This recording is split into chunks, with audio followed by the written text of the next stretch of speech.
Bismillahirrahmanirrahim. Assalamualaikum warahmatullahi wabarakatuh. Innal hamdalillah nahmaduhu wa nasta'inuhu wa nastaghfiruh wa na'udzu billahi min shururi anfusina wa sayyiati a'malina. May yahdihillahu fala mudilla lahu wa may yudlil fala hadiyalah. Asyhadu an la ilaha illallah wahdahu la syarika lah wa asyhadu anna Muhammadan abduhu wa rasuluhu la nabiyya wa la rasula ba'dah, amma ba'd.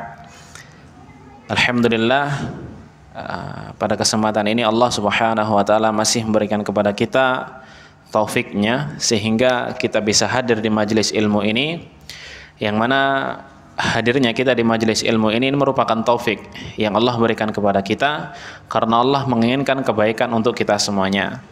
Sebagaimana disabdakan Nabi kita Muhammad sallallahu alaihi wasallam, "Man yuridillahu bihi khairan yufaqihu fiddin."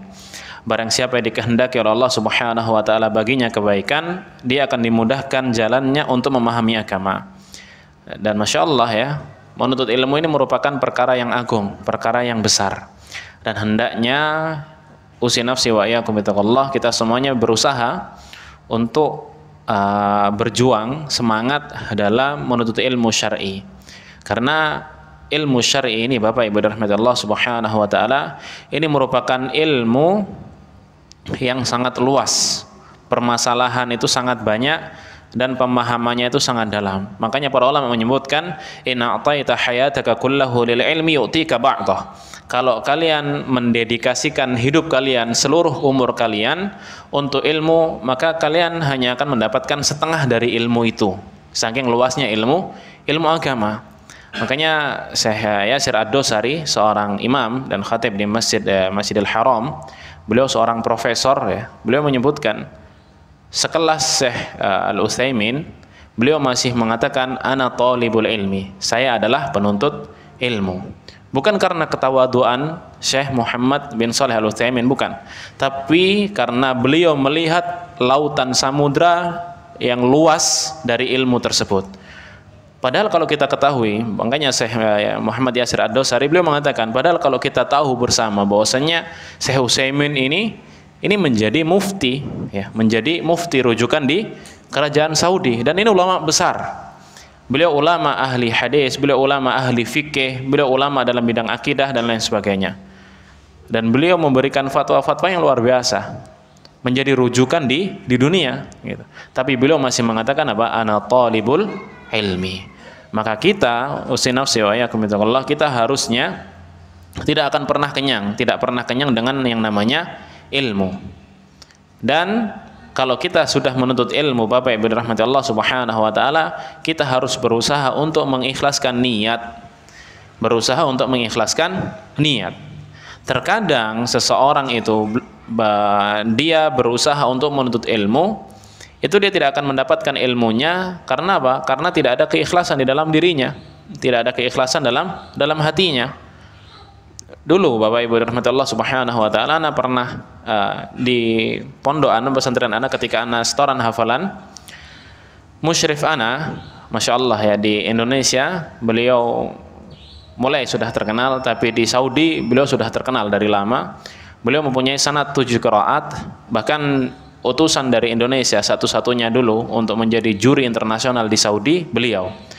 Dan beliau Masya Allah mempunyai sanad yang tinggi dalam ilmu qiraat Al-Quran.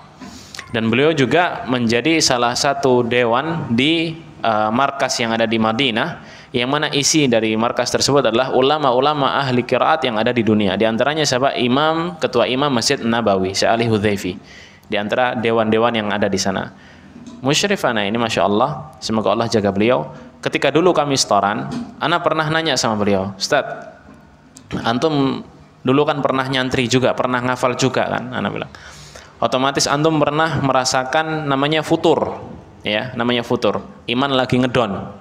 Itu bagaimana cara antum mensiasati hafalan antum, mensiasati waktu antum supaya antum nggak futur? Ana nanya gitu kepada beliau. Beliau bilang gini, dulu ketika ana futur, ana jalan-jalan ngelihat orang main futsal, semangat lagi. Ana keliling lihat orang main futsal di lapangan, ana semangat lagi. Terus ana tanya, bilang lagi sama beliau, Ustaz, antum cuma ngelihat orang main futsal, antum semangat lagi, Ustaz? Iya. ana sampai main Ustaz. Ana sampai main nggak semangat-semangat Ustaz. Maka ini perkataan beliau yang Masya Allah yang sangat menasihati. Beliau mengatakan kalau emang antum ikhlas karena Allah, maka antum tidak akan pernah capek. Kalau antum ikhlas karena Allah, maka antum tidak akan pernah capek. Maka kalau kita lihat bagaimana Imam Nawawi, bagaimana Imam Syafi'i, bagaimana para ulama yang lain, Imam Bukhari, mereka menuntut ilmu sampai jauh-jauh dari negaranya. Makanya Imam Syafi'i rahimahullah, beliau mengatakan dalam sebuah syairnya, man lam yadhuq dhulla ta'allumi sa'atan tajarra'a dhullal jahli tula hayatihi wa man fatahu ta'limu waqta syababihi fakabbir alaihi arba'an liwafatihi hayatul fata wallahi bil ilmi wat tuqa idh lam yakuna la i'tibara li dhatihi. Duduk Mas Ali, duduk dulu. Jadi Al-Imam Syafi'i rahimahullah, beliau mengatakan man lam yadhuq dhulla ta'allumi sa'atan, barang siapa yang tidak pernah merasakan pahitnya menuntut ilmu walaupun sebentar, maka bersiap-siap dia akan mendapati dirinya sampai tua menjadi orang yang bodoh gitu. Maka di sini kita lihat bagaimana para ulama mereka benar-benar menjaga diri dari yang namanya keikhlasan, sehingga mereka mampu untuk bisa menghafalkan beribu-ribu hadis. Mereka mampu untuk bisa menghafalkan fatwa-fatwa, untuk bisa mempelajari sampai ke dalam akar-akarnya. Makanya kalau kita lihat bagaimana para ulama itu menjaga sanad, menjaga silsilah yang menyambung kepada Nabi Sallallahu Alaihi Wasallam, kemurnian agama ini mereka jaga. Makanya kalau kita belajar ilmu hadis ada namanya kutubur rijal, ya, kitab-kitab yang diriwayat, kitab-kitab yang isinya para perawi, dan para ulama itu sangat menjaga. Para ulama ketika mendapatkan satu hadis, mereka akan mengecek satu rawinya. Rawinya ini hidup kapan? Kapan perawi ini meninggal? Berapa hadis yang beliau riwayatkan? Siapa saja gurunya? Siapa saja muridnya? Dan lain sebagainya. Dan ini para ulama, mereka pasti akan merasakan capek. Tapi apa yang menyemangati mereka? Karena keikhlasan kepada Allah Subhanahu wa Ta'ala. Maka di sini Bapak Ibu dirahmati Allah Subhanahu wa Ta'ala, usin nafsi wa yakum, maka kita coba bersama untuk senantiasa ikhlas dan tidak mudah mengeluh. Kadang seseorang baru berusaha sebentar, dia sudah mengeluh. Aku loh wes gini, aku loh udah begadang, aku loh udah gini, dan lain sebagainya. Padahal kita lihat bagaimana para ulama terdahulu, bahkan para ulama-ulama Saudi itu sangat sedikit mereka yang tidur. Maka diantaranya adalah Syekh bin Baz kalau nggak salah, beliau istirahatnya kapan? Ketika Qailulah ini sunnah, yaitu kapan? Istirahat siang sebelum sholat zuhur sebentar, dan di malam hari cuma beberapa jam saja. Kemudian setelah itu belajar lagi, menimba ilmu lagi, memberikan fatwa dan lain sebagainya. Maka di sini Bapak Ibu dirahmati Allah Subhanahu wa Ta'ala, penting sekali kita menjaga keikhlasan kita untuk bisa hadir di majelis ilmu. Dan wasiatkan kepada diri ana sendiri dan kepada antum semuanya untuk saling mendoakan, karena wallah ini merupakan ujian yang berat sebenarnya, terutama buat ana sebenarnya belum terlalu siap untuk dakwah. Khawatirnya ana masih bisa riya, khawatirnya riya itu bisa muncul. Makanya sebenarnya ana belum terlalu siap untuk dakwah. Makanya minta kepada antum untuk mendoakan ana juga, dan insya Allah ana juga mendoakan antum. Makanya sudah. Berarti lagi ngisi kajian. Bentar, berarti ngisi.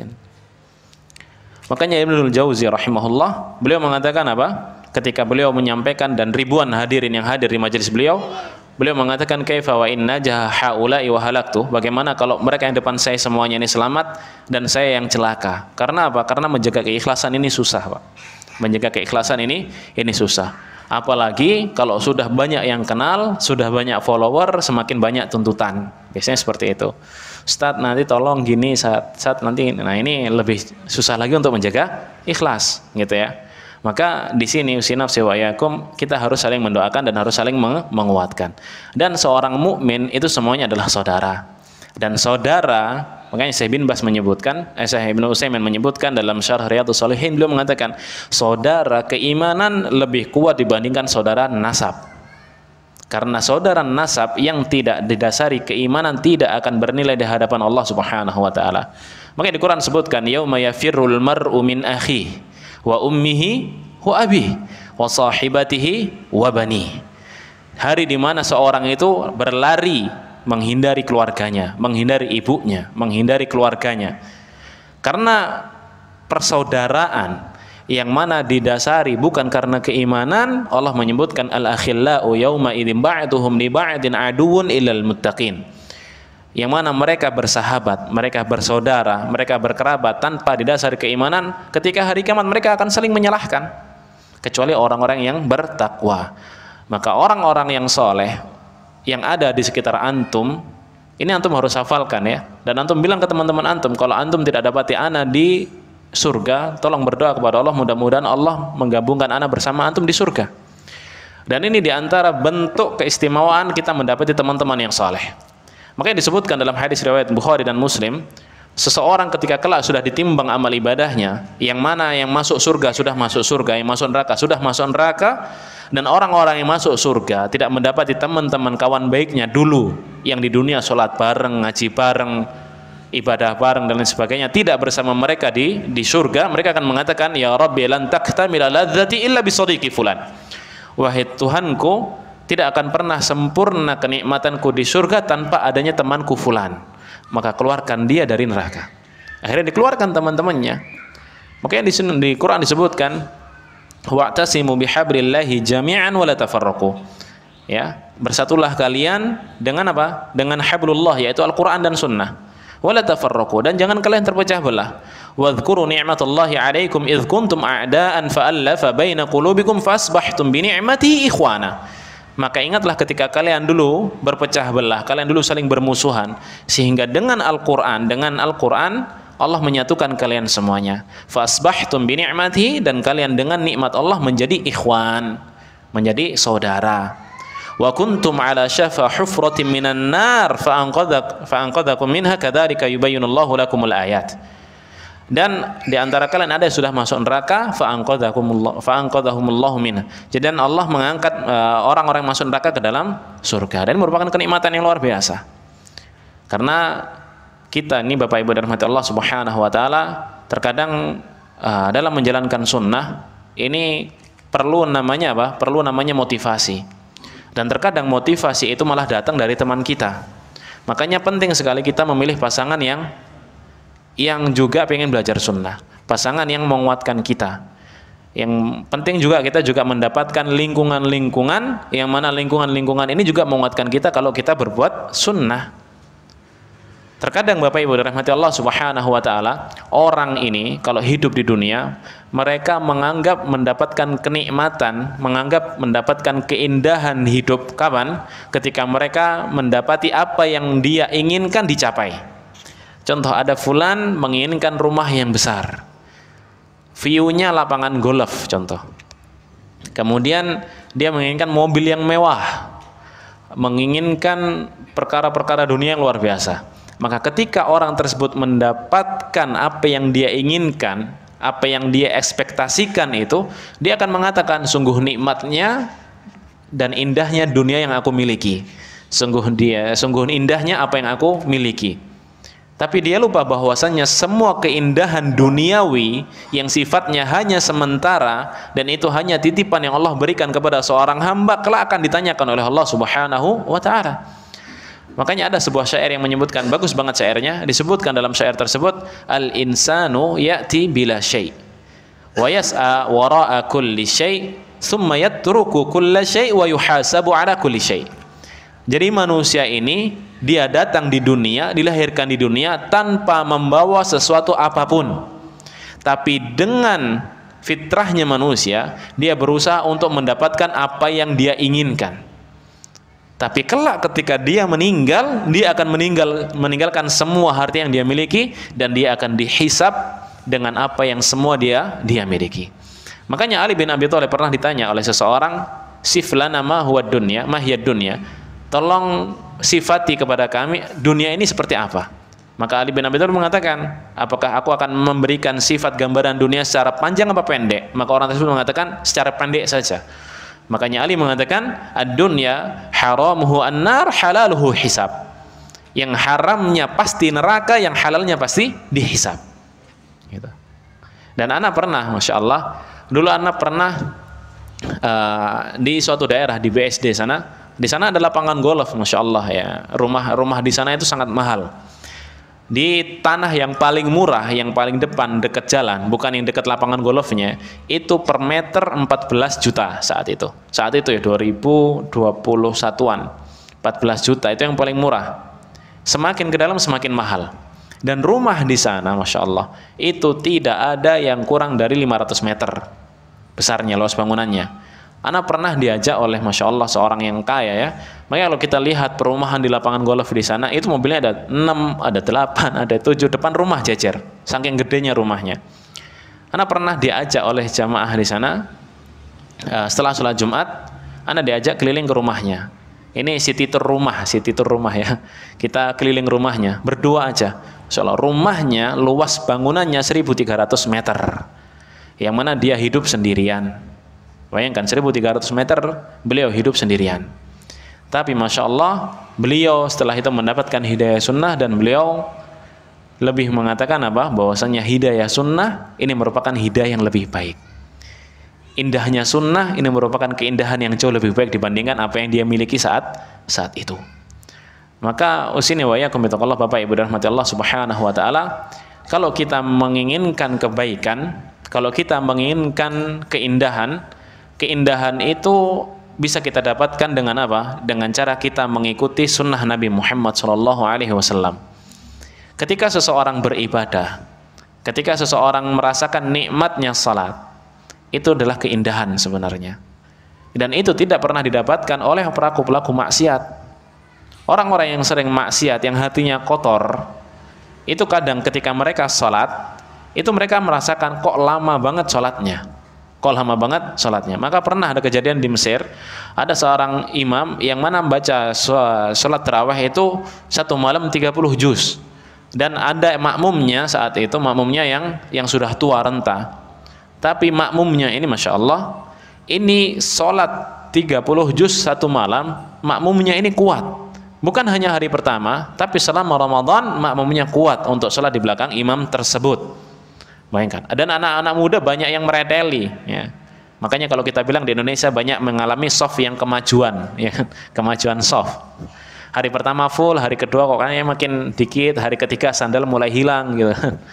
Semakin lama semakin sedikit, dan akhirnya tinggal bapak-bapak itu yang di depan gitu ya. Yang belakang-belakang ngapain? Sibuk ngurusin baju lebaran gitu. Makanya ada anak-anak muda bertanya kepada orang tersebut, apa motivasi kamu kok bisa berdiri di dalam sholat dengan khusus selama satu malam, padahal 30 juz. Beliau mengatakan terkadang seseorang itu berdiri dengan kekuatannya, tapi dia lupa dia untuk bersandar kepada Tuhannya. Maka saya berdiri dengan iman. Bayangkan Bapak Ibu rahmati Allah, seseorang mendapatkan nikmatnya dalam membaca Al-Quran, nikmatnya khusyuk dalam sholat, nikmatnya belajar mengaji. Ini karena semuanya hidayah murni dan taufik dari Allah Subhanahu wa taala. Maka yang pertama sekali Bapak Ibu rahmati Allah Subhanahu wa taala, kita belajar mendekatkan diri kepada Allah Subhanahu wa taala dengan cara yang benar.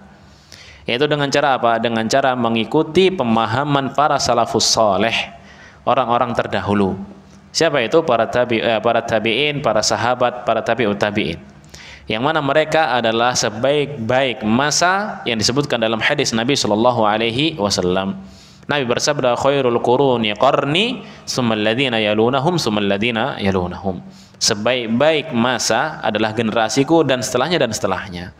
Maka para ulama Bapak Ibu rahmati Allah Subhanahu wa taala, mereka ini sangat senang dulu ya, sangat senang ketika apa? Ketika mereka bisa melakukan sunnah, bisa mengamalkan satu ajaran yang diajarkan Nabi Muhammad SAW.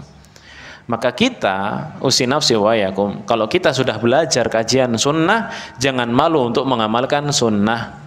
Terkadang ada seseorang yang malu kalau celananya cingkrang. Dibilang apa? Ini kebanjiran, ini golong-golong kebanjiran dan lain sebagainya. Terkadang seseorang masih malu untuk memelihara jenggot. Terkadang seperti itu. Padahal memelihara jenggot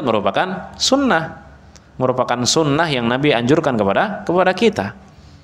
Dan menyingkrangkan celana ini juga termasuk sunnah gitu.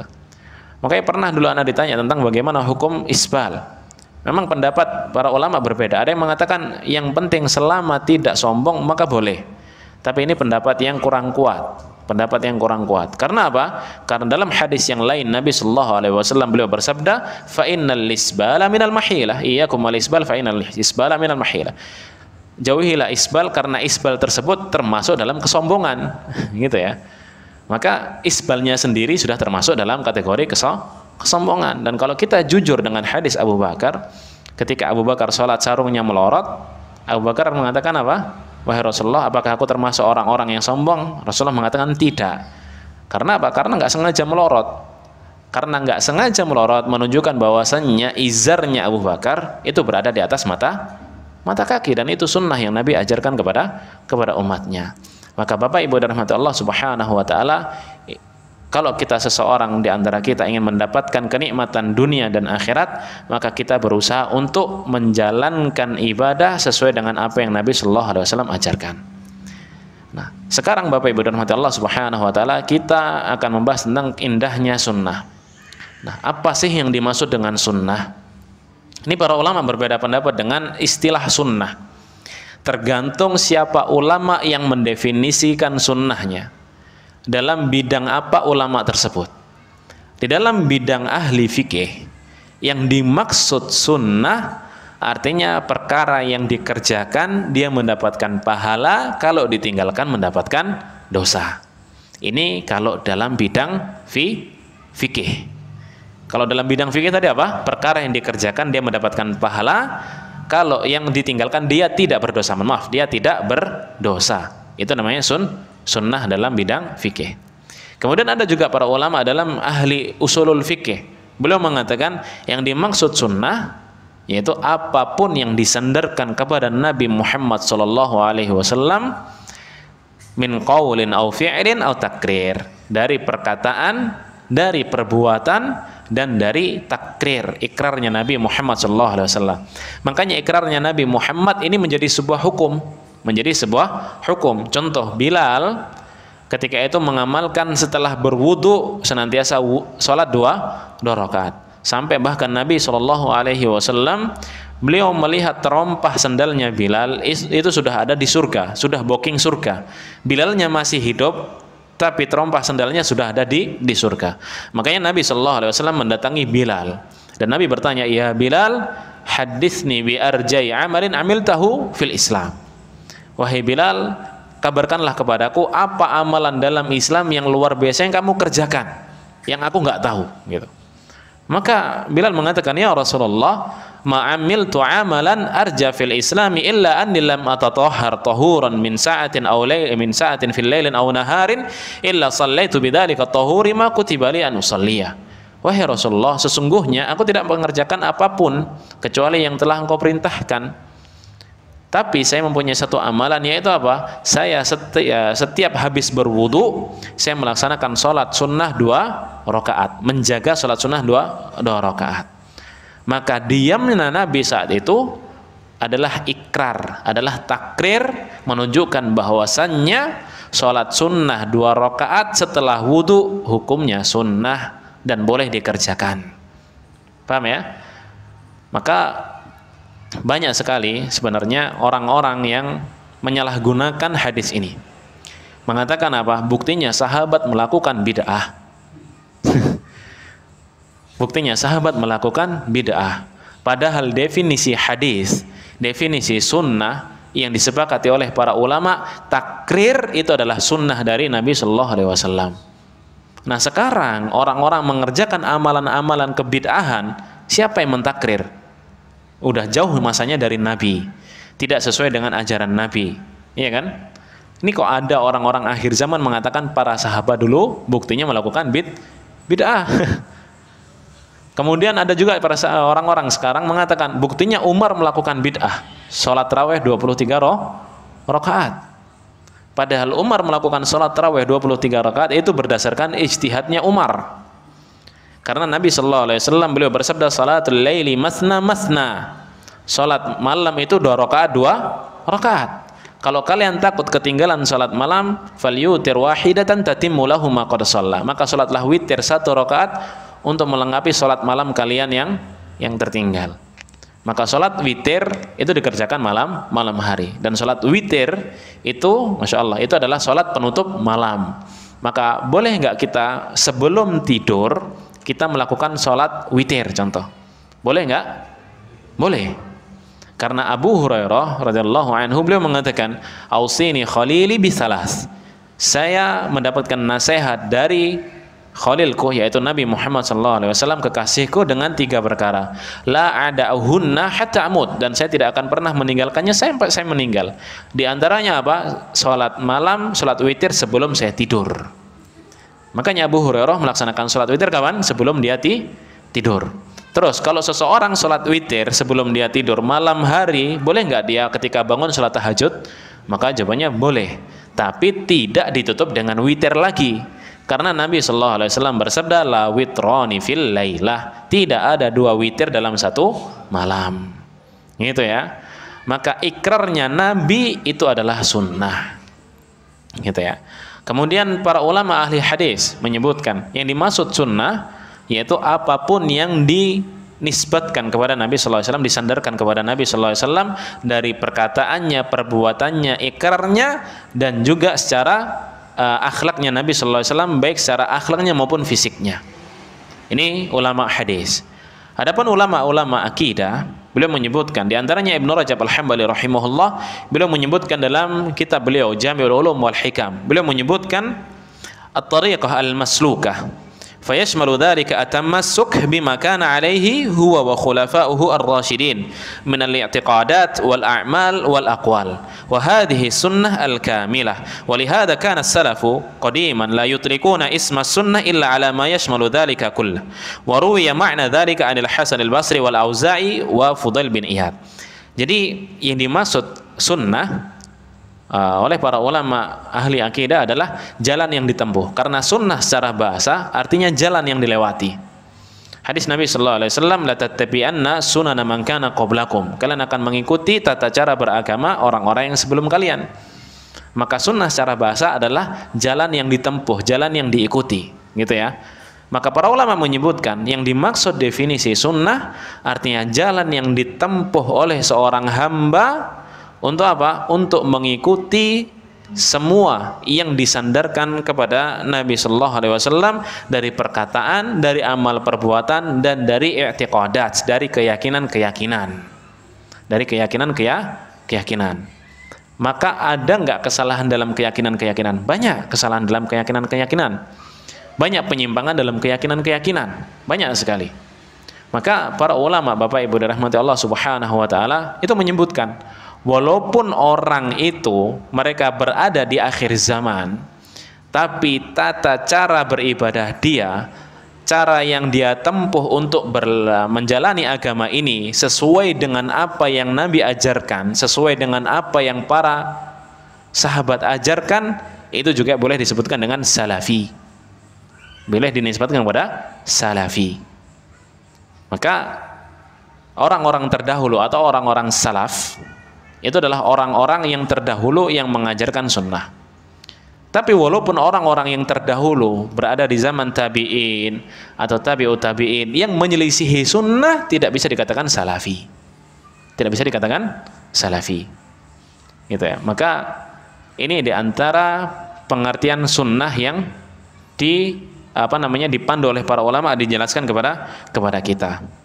Maka di sini Bapak Ibu dirahmati Allah Subhanahu wa taala, ketika seseorang itu dia ingin belajar agama, maka dia hendaknya pertama mencari guru yang mana gurunya ini kalau dia berdalil dia mengikuti sunnah, mengikuti sunnah. Bagaimana cara kita mengetahui mengikuti sunnah? Dia menyebutkan aqwal para ulama as-salaf, pendapatnya para ulama salaf terdahulu, yang mana itu sesuai dengan keyakinan para sahabat. Maka seorang guru ini harus berhati-hati dalam menukilkan perkataan, perkataan. Karena apa? Karena ilmu yang akan disampaikan seorang guru kepada muridnya ini semua akan dipertanggungjawabkan. Kalau ada seorang kiai yang mengajak muridnya untuk berbuat maksiat, tapi kiai tersebut mengatakan ini adalah ibadah, dan kiai tersebut mengetahui bahwasanya sebenarnya itu adalah maksiat, maka Allah mengatakan apa? Liyahmilu auzarahum kamilatan yaumal qiyamah wa min auzaril ladzina yudhillunahum bighairi ilmin ala sa'a ma yazirun. Kiai tersebut akan memikul beban-beban dosa-dosa orang-orang yang dia sesatkan. Makanya kelak orang-orang yang Bapak Ibu rahmati Allah yang dia mengolok-olok sunnah, yang dia membenci sunnah, kemudian dia malah mengikuti jalur yang salah, maka kelak dia akan menyesal ketika hari kiamat. Dan mereka akan mengatakan faqalu rabbana inna ata'na sadatana wa kubara'ana fa'adalluna sabila. Wahai Allah, kami dulu mengikuti kubara'ana, orang-orang pembesar di antara kami. Dan tapi orang-orang besar ini malah menjadikan jalan kami ini salah, memberikan panduan ini salah. Fa'adalluna sabila. Makanya orang-orang yang disesatkan kelak ketika hari kiamat, mereka berdoa lagi kepada kiainya, berdoa lagi kepada orang menyesatkannya, apa? Faqalu rabbana atihim di'faini minal adzabi wal anhum la'nan kabira. Wahai Tuhan kami, berikanlah 2 kali lipat azab, timpakanlah azab 2 kali lipat kepada orang tersebut, wal anhum la'nan kabira. Dan berikanlah laknat yang besar kepada orang tersebut. Maka di sini Bapak Ibu rahmati Allah Subhanahu wa taala, kita perlu sekali untuk apa? Untuk mencari ulama-ulama sunnah. Dan alhamdulillah di Indonesia banyak sekali ulama-ulama sunnah, di antara Ustaz Firanda, Ustaz Khalid, Ustaz Abdullah Rai, Ustaz Ariful Bahri dan lain sebagainya. Ini di antara ulama-ulama sunnah. Dan ketika seseorang itu mengikuti sunnah, mengikuti ajaran yang Nabi ajarkan, ini sebenarnya dia sedang membuktikan kecintaan dia kepada Allah. Membuktikan kecintaan dia kepada Allah. Allah Subhanahu wa taala mengatakan, "Qul in kuntum tuhibbunallaha fattabi'uni yuhibbukumullahu wa yaghfir lakum dzunubakum wallahu ghafurur rahim." Katakanlah wahai Muhammad, kalau benar umatmu ini mencintai Allah, fattabi'uni, maka ikutilah sunnahku. Ikutilah sunnah Muhammad, gitu ya. Maka Ibnu Katsir rahimahullah ketika mentafsirkan ayat ini, beliau mengatakan apa? Beliau mengatakan ayat ini sebenarnya mengandung makna ujian. Ada orang yang cuma klaim, ada yang benar-benar cinta. Kalau yang sekedar klaim saja banyak. Kalau kita melihat medsos itu banyak sekali yang mengklaim bahwasanya dia sangat cinta kepada Nabi Shallallahu Alaihi Wasallam, sangat cinta kepada keturunan Nabi Shallallahu Alaihi Wasallam. Tapi dari segi amal ibadah malah menyesatkan umatnya. Dari segi ibadah malah mengajak kepada kesyirikan. Dalam segi ibadah malah mengajak dalam khurafat dan lain sebagainya. Maka ini hanya klaim semata sebenarnya. Maka kalau seseorang yang mengklaim dirinya mengikuti sunnah, dia benar-benar mencintai Nabi dengan cara apa? Dengan cara mengamalkan sunnahnya. Maka Masya Allah, sebenarnya kalau kita ingin jujur-jujuran, sunnah dari Nabi bangun sampai tidur lagi itu sangat banyak. Contoh ketika bangun malam hari tidur, kemudian terbangun malam hari, nggak sengaja terbangun, ada doa khusus yang Nabi Shallallahu Alaihi Wasallam doakan di saat itu, gitu. Kemudian kita tidur lagi, kita bangun lagi, sudah ada doanya. Kemudian dalam qobliyah subuh kita mengerjakan, kemudian sholat subuh berjamaah, kemudian sholat isyraq atau sholat awal waktu duha, itu semua sunnah-sunnah. Kemudian ada zikir pagi, zikir sore, ini semuanya sudah berat. Sholat sunnah rawatib 12 rakaat, ini semuanya sudah berat. Tapi kalau kita sudah berusaha untuk mengamalkan sunnah Nabi, untuk mengerjakan ini semuanya, insya Allah pelan-pelan kita akan merasakan ringan. Insya Allah pelan-pelan kita akan merasakan ringan. Makanya para ulama, di antaranya Syekh Sulaiman Ruhaili, beliau mengatakan apa? Coba di antara kita ada nggak yang berani melazimkan dalam satu harinya minimal membaca Al-Quran? Dalam satu harinya minimal membaca Al-Quran. Kapan? Sebaik-baik waktu membaca Al-Quran sebelum subuh, contoh. Syekh Sulaiman Ruhaili mengatakan seperti itu. Wallahi, beliau mengatakan, demi Allah dia akan mendapatkan hidupnya ini jauh lebih berkah. Setiap hari dilazimkan baca 1 halaman, contoh. Dilazimkan baca setengah halaman, contoh. Walaupun tidak megang mushaf, hafalan yang dia hafal di murojaah itu sangat mudah sebenarnya. Makanya kalau murojaah 1 juz sebenarnya itu mudah kalau kita bagi waktunya. Contoh pada subuh kita murojaah 2 lembar, pada zuhur kita murojaah 2 lembar, pada asar kita murojaah 2 lembar, pada maghrib 2 lembar, pada isya 2 lembar. Itu sudah 1 hari sudah selesai 1 juz. Itu yang murojaah, yang baca pun bisa disiasati. Maka 1 hari 1 juz itu bisa disiasati. Dan itu mudah sebenarnya. Tergantung kitanya ada yang mau apa enggak gitu. Tergantung kitanya ada mau yang ada yang enggak gitu. Maka para ulama menyebutkan, di antaranya Syekh Abdul Salam Asy-Syuair, beliau mengatakan, cobalah di kehidupan kamu ada satu amalan yang kamu sembunyikan dari kebanyakan manusia. Karena amalan yang kamu sembunyikan di hadapan manusia ini merupakan amalan yang paling jujur. Terkadang seseorang ketika beramal di hadapan manusia, dia menjadikan amalnya itu semakin maksimal karena ada manusia yang melihat. Tapi ketika seseorang dalam keadaan sendiri, itu adalah keadaan momen terjujur seorang hamba. Kalau seorang hamba dalam keadaan momen sendiri dia masih bermaksiat, maka dipertanyakan hatinya. Berarti hatinya masih kotor, harus perbanyak istighfar. Tapi dalam keadaan sendiri tidak ada orang yang melihatnya, kemudian dia mengamalkan ibadah, maka ini hamba yang termasuk orang-orang yang beruntung. Karena Nabi sallallahu alaihi wasallam memberikan contoh. Dalam sebuah hadis yang Nabi bersabda, ya ayuhan nas at'imut ta'am. Wahai segolongan manusia, berikanlah makanan kepada orang membutuhkan. Wasilul arham, dan bersilaturahmilah. Wasallu bil laili wan nasu niyam, dan salatlah malam kalian ketika manusia semuanya dalam keadaan tertidur. Tadkhulunal jannah bisalam, maka kamu akan masuk surga dengan keselamatan. Maka sholat malamnya seorang hamba ketika yang lain sedang tidur, itu adalah kejujuran yang lahir dari hati seorang hamba. Maka hati ini, Bapak Ibu dirahmati Allah Subhanahu wa taala, diibaratkan oleh Nabi, kalau seseorang berbuat maksiat, kanat fi qalbihi nuqtatan sauda, di hatinya ini ada tinta hitam, yang semakin dia bermaksiat, tintanya ini akan semakin banyak.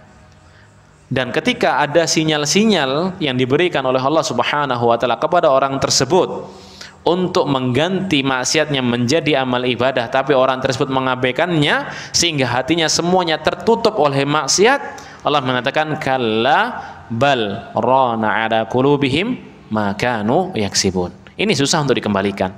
Maka ketika ada tinta hitam, maka seseorang harus beristighfar untuk menghapus tinta hitamnya tersebut. Dan hati ini, kalau hatinya ini bersih, kalau hatinya ini baik, soluhal jasadul kulluh, akan bersih anggota badan yang lain juga. Kalau hati ini rusak, maka akan rusak semua anggota badannya. Maka penting sekali kita mengamalkan amal ibadah itu, pertama sesuai dengan sunnah, yang kedua ikhlas karena Allah Subhanahu wa taala. Dan ini dua hal ini yang merupakan syarat diterimanya amalan seorang hamba. Syarat diterimanya amalan seorang hamba itu ada dua, yaitu ikhlas karena Allah dan mutaba'atun nabi, mengikuti nabi, bukan mengikuti pendapat kiainya, bukan. Kalau pendapat kiainya menyelisihi sunnah, tinggalkan. Bahkan para ulama juga mengatakan apa? Di antara Imam Syafi'i, idza sahhal haditsu fa huwa madhhabi. Kalau ada hadis sahih, maka itulah pendapatku. Maka ikutilah hadis sahih. Gitu ya. Maka para ulama terdahulu, walaupun mereka mempunyai madhab, mereka tidak fanatik dengan satu madhab. Makanya kalau kita lihat Imam Syafi'i tidak fanatik dengan madhab gurunya. Siapa Imam Malik. Dan ketika Imam Syafi'i di Basrah, beliau belajar dari murid-muridnya Imam Abu Hanifah. Apakah Imam Syafi'i menjadi Hanafi? Tidak. Tapi beliau menjadi mujtahid yang mana mempunyai murid-murid tersendiri. Dan kita lihat juga muridnya Imam Ahmad bin Hanbal, apakah beliau fanatik buta dengan madhab Syafi'i? Tidak. Bahkan muridnya sendiri Muhammad bin Hanbal mempunyai madhab tersendiri, yaitu madhab Hambali. Dan para ulama itu banyak sebenarnya yang mempunyai madhab, tapi yang tersebar di seluruh dunia sampai saat ini yang paling masyhur ini ada 4 madhab ini. Maka boleh kita bermadhab, tapi tidak boleh fanatik dengan satu madhab. Dan kita dianjurkan untuk bertanya kepada ustadz, supaya apa? Supaya mengetahui mana yang lebih rajih di antara beberapa pendapat. Supaya apa? Supaya kita lebih berhati-hati dalam beragama. Bapak Ibu dirahmati Allah Subhanahu wa taala, Nabi sallallahu alaihi wasallam beliau bersabda, la yu'minu ahadukum hatta akuna ahabba ilaihi min walidihi wa waladihi wan nasi ajma'in. Tidak beriman dengan keimanan yang sempurna seseorang hamba sampai aku ini lebih dicintainya dibandingkan kedua orang tuanya, anak-anaknya, dan semua manusia yang ada di sekitarnya. Maka kalau kita mengaku cinta Nabi Sallallahu Alaihi Wasallam, itu kita harus mengutamakan perintahnya, sunnahnya, walaupun orang-orang sekitar kita membenci, Masya Allah ya. Ana punya teman yang mana teman ana ini beliau memanjangkan jenggot. Orang-orang sekitarnya itu nggak suka kalau dia manjangkan jenggot. Karena dia punya basic itu secara face, secara look itu dia ganteng. Masya Allah, secara look itu dia ganteng, putih, badannya bagus. Kalau pakai jenggot kelihatan agak sedikit tua. Bahkan keluarganya sendiri menyuruh dia untuk memotong jenggotnya. Supaya dicukur rapi, supaya tidak berjenggot, supaya lebih gagah, lebih ganteng dan lain sebagainya. Bahkan banyak di antara kerabatnya mengatakan, ini kan cuma sunnah. Kita lihat, ini kan cuma sunnah. Seakan-akan sunnah ini dikesampingkan. Padahal kalau kita ingin mendapatkan syafaat Nabi, kita harus berlomba-lomba dalam menjalankan sunnah.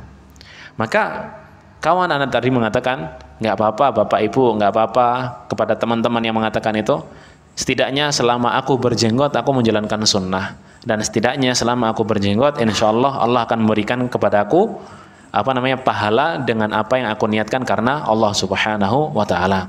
Maka kita mengikuti sunnah dan ikhlas karena Allah, ini merupakan syarat amal diterimanya seorang hamba. Dan Allah Subhanahu wa Ta'ala berfirman, "Qul hal nunabbi'ukum bil akhsarina a'mala alladzina dhalla sa'yuhum fil hayatid dunya wa hum yahsabun annahum yuhsinuna sun'a." Katakanlah wahai Muhammad, qul hal nunabbi'ukum, apakah engkau ingin tahu siapakah orang yang paling merugi amal ibadahnya?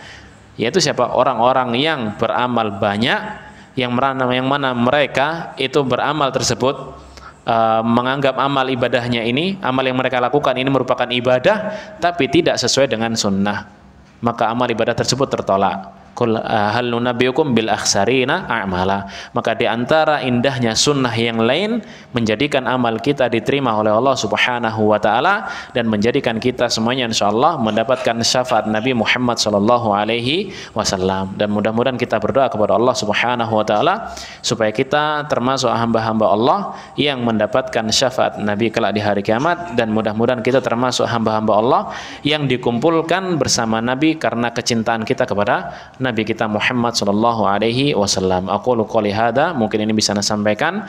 Astaghfirukum, mohon maaf atas segala kekurangan. Assalamualaikum warahmatullahi wabarakatuh.